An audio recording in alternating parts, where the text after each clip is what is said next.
ពុកម៉ែបងប្អូនប្រិមិត្តជាទីគោរពនិងជាទីមេត្រីកំពុងតែក្តៅកគុកខ្លាំងមែនទែនដោយតារាសម្ដែងលោកអិនសុធា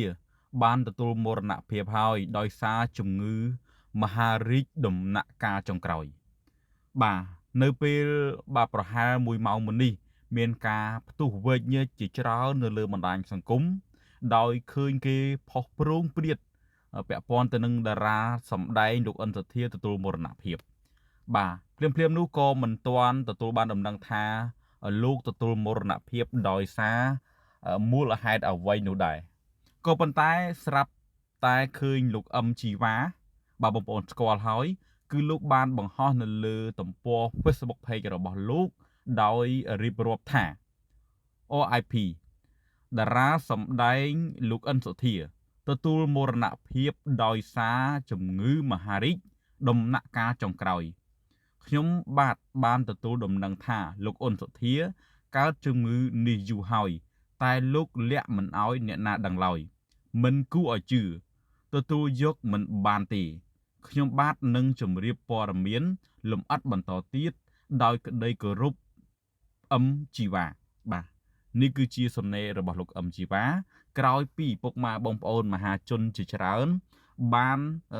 ដេញដោលនៅលើបណ្ដាញសង្គមថាតើព័ត៌មាននេះគឺជាព័ត៌មានពិតដែរឬទេ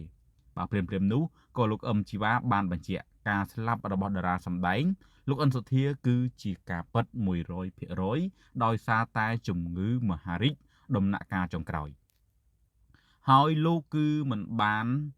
ជម្រាបដំណឹងក៏ដូចជាប្រាប់ដំណឹងនេះទៅកាន់អ្នកណាម្នាក់នោះទេគឺលោកលាក់ចិត្តតែម្ដងបងប្អូនហើយរហូតទទួលមរណភាពហើយបងប្អូនដឹងហើយលោកអិនសុធាគឺជាតារាសម្ដែងមួយរូបដ៏មានប្រជាប្រិយភាពមែនទែននៅក្នុងប្រទេសកម្ពុជារបស់យើងហើយទទួលបានការគាំទ្រជាច្រើនពីបងប្អូនអ្នកស្នេហាវិស័យសិល្បៈគ្រប់ស្រទាប់វណ្ណៈបាទហើយលោកអិនសុធានេះបើតាមខ្ញុំដឹងគឺជាតារាសម្ដែងភាគច្រើនគឺគាត់សម្ដែងជាតួឯកបាទជាតួឯកតួប៉ូលីសបាទហើយមានបងប្អូនយើងគ្រប់ស្រឡាញ់គាត់ខ្លាំងមែនទែនដោយសារតែរូបលោកមានក្រមសីលធម៌ល្អខ្លាំងមែនទែនបាទហើយជាតារាសម្ដែងអាជីពទៀតផងដែរបាទបងប្អូនមករយៈមុនបងប្អូនអត់បានឃើញខ្ញុំបាទផ្សាយព័ត៌មានទេដោយសារតែខ្ញុំបាទមួយមាញឹកខ្លាំងមែនទែនពាក់ព័ន្ធទៅនឹងការងារឥឡូវនេះគឺរៀងអាយាដៃបន្តិចហើយក៏វិលចូលជាថ្មីនៅក្នុងវិស័យព័ត៌មានហើយនឹងអានព័ត៌មានចែកជូនទៅដល់ពុកម៉ែបងប្អូនដើម្បីសម្ដាប់រីករាយ